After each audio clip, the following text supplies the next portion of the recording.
Beberapa waktu terakhir, suasana terlihat tenang, jalanan tetap ramai, SPBU tetap buka, aktivitas berjalan seperti biasa, dan di permukaan, semuanya tampak terkendali, seolah tidak ada yang perlu dikhawatirkan. Tapi, di saat yang sama, muncul satu pernyataan yang pelan tapi cukup untuk bikin banyak orang berhenti sejenak. Kemungkinan harga BBM subsidi bisa disesuaikan. Bukan sekarang, tapi sebagai opsi, sebagai cadangan, sebagai sesuatu yang dipertimbangkan. Dan justru disitulah letak menariknya. Karena dalam dunia kebijakan, kata dipertimbangkan itu jarang muncul tanpa alasan. Dia seperti sinyal kecil, bukan untuk menakut-nakuti, tapi untuk memberitahu bahwa ada tekanan yang sedang dihitung dengan serius. Dan ketika sinyal itu muncul bersamaan dengan momen setelah Idul Fitri, di mana perhatian publik mulai kembali ke realitas sehari-hari, pertanyaannya jadi lebih dalam. Apakah ini sekedar wacana biasa, atau tanda bahwa sesuatu memang sedang dijaga agar tidak terlihat terlalu cepat? Pemerintah mulai membuka opsi penyesuaian harga BBM bersubsidi menyusul lonjakan harga minyak dunia. Dan ketika harga minyak menembus kisaran $92 per barel, defisit anggaran negara berpotensi melebar mendekati 3,6 hingga 3,7% dari produk domestik bruto. Lalu pernyataan itu muncul dengan nada yang tenang, seolah hanya bagian dari perhitungan biasa. Tapi justru disitulah letak pesannya. Karena ketika opsi seperti ini mulai dibicarakan ke publik, artinya tekanan itu sudah ada dan sedang dihitung dengan serius. Bukan untuk menakut-nakuti, tapi untuk memberi sinyal bahwa keseimbangan yang selama ini dijaga mulai diuji. Dan di momen setelah Idul Fitri, ketika suasana kembali normal dan perhatian tidak lagi terpecah, narasi seperti ini jadi terasa lebih jelas, lebih nyata, dan lebih sulit diabaikan. Purbaya menyebut langkah ini sebagai antisipasi agar anggaran negara tetap terkendali di tengah gejolak energi global. Dan kalau kita terjemahkan dengan bahasa yang lebih sederhana, ini berarti negara sedang menghadapi situasi di mana beban yang ditanggung mulai membesar, sementara ruang untuk bergerak tidak seluas dulu. Karena di satu sisi harga energi naik, di sisi lain kebutuhan dalam negeri tetap tinggi. Dan di tengah dua tekanan itu, pemerintah harus memilih antara menahan harga demi menjaga daya beli atau menyesuaikan harga demi menjaga anggaran tetap sehat.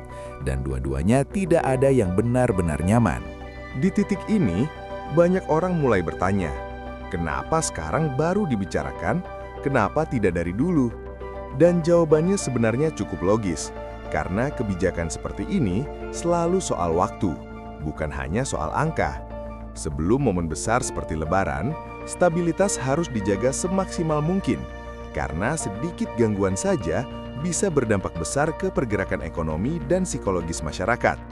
Jadi yang dilakukan adalah menahan, mengatur, dan memastikan semuanya tetap berjalan, bukan karena tidak ada tekanan, tapi karena tekanan itu belum dilepas.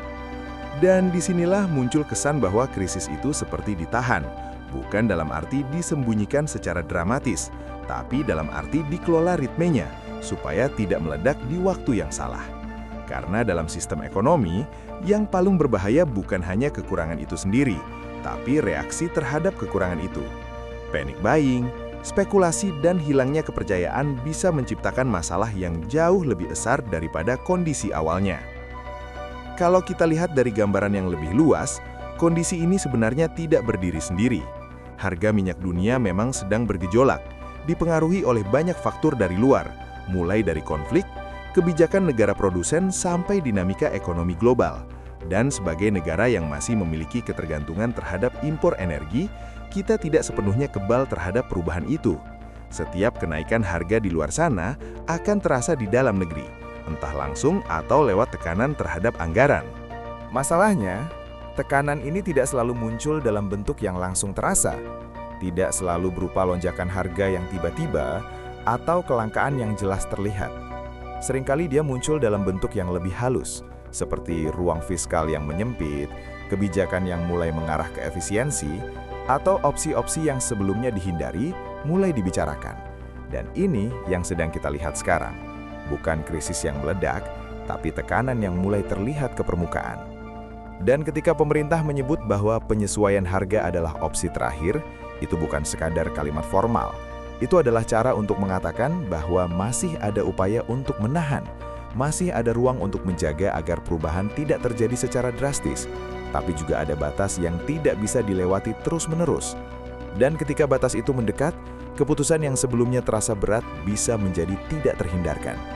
Disinilah kita perlu melihat situasi ini dengan lebih jernih, bukan dengan rasa takut berlebihan, tapi juga bukan dengan sikap terlalu santai. Karena kenyataannya, kita memang sedang berada di fase di mana tekanan itu ada, tapi belum dilepas sepenuhnya. Dan dalam kondisi seperti ini, yang paling penting bukan menebak kapan krisis akan terjadi, tapi memahami bahwa sistem ini sedang menyesuaikan diri. Kalau lo perhatikan di sekitar lo, perubahan kecil mungkin sudah mulai terasa. Bukan dalam bentuk yang ekstrim, tapi dalam hal-hal sederhana. Biaya yang terasa sedikit lebih berat, keputusan yang lebih hati-hati, dan suasana yang lebih menahan diri. Ini bukan kebetulan, tapi bagian dari proses yang lebih besar, di mana tekanan itu disebar supaya tidak terkumpul di satu titik. Dan ketika kita mendengar bahwa kenaikan harga BBM menjadi opsi terakhir, itu bukan sekadar kalimat formal. Itu adalah cara halus untuk mengatakan bahwa ada batas yang sedang diuji. Bahwa sistem ini masih kuat, tapi tidak tanpa limit. Dan ketika limit itu mulai didekati, pilihan yang sebelumnya dihindari bisa menjadi tidak terelakkan. Dan disitulah biasanya perubahan yang lebih nyata mulai terasa. Pertanyaannya sekarang bukan lagi apakah krisis akan terjadi atau tidak, tapi bagaimana bentuknya. Apakah akan datang sebagai kejutan besar atau sebagai penurunan pelan yang berlangsung dalam waktu lama. Dan dari pola yang kita lihat sekarang, kemungkinan kedua terasa lebih masuk akal. Karena dengan cara itu, dampaknya bisa lebih terkendali, meskipun terasa lebih panjang. Dan disinilah peran kita sebagai individu menjadi penting, bukan untuk menebak-nebak atau menyebarkan ketakutan, tapi untuk mulai lebih sadar, lebih peka terhadap perubahan, dan lebih bijak dalam mengambil keputusan. Karena pada akhirnya, yang paling rentan bukan yang tidak tahu, tapi yang merasa semuanya akan selalu sama. Padahal, dunia terus berubah, dan sistem yang kita jalani juga terus beradaptasi. Dan mungkin ini yang sering tidak disadari, bahwa dalam banyak kasus, yang kita hadapi bukan krisis yang datang tiba-tiba, tapi perlambatan yang berjalan pelan, yang dalam jangka panjang bisa terasa lebih berat. Karena tidak ada momen jelas untuk bereaksi, semuanya terjadi sedikit demi sedikit, sampai akhirnya kita sadar bahwa kondisi sudah berubah.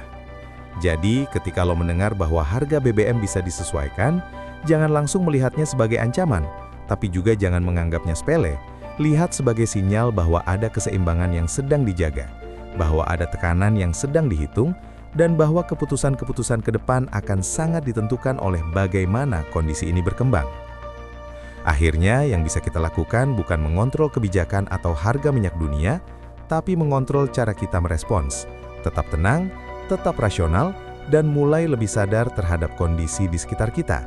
Karena di tengah situasi seperti ini, yang paling penting bukan siapa yang paling cepat bereaksi, tapi siapa yang paling siap beradaptasi. Dan kalau menurut lo pembahasan seperti ini penting, yang tidak hanya menyampaikan kabar tapi juga membantu memahami konteksnya, lo bisa bantu sebarkan ke yang lain, supaya makin banyak yang melihat dengan lebih jernih. Dan kalau lo mau terus dapat konten yang kritis tapi tetap masuk akal, lo tahu harus kemana. Cukup dukung dengan cara yang lo bisa, karena di tengah banyaknya informasi, yang paling berharga adalah pemahaman.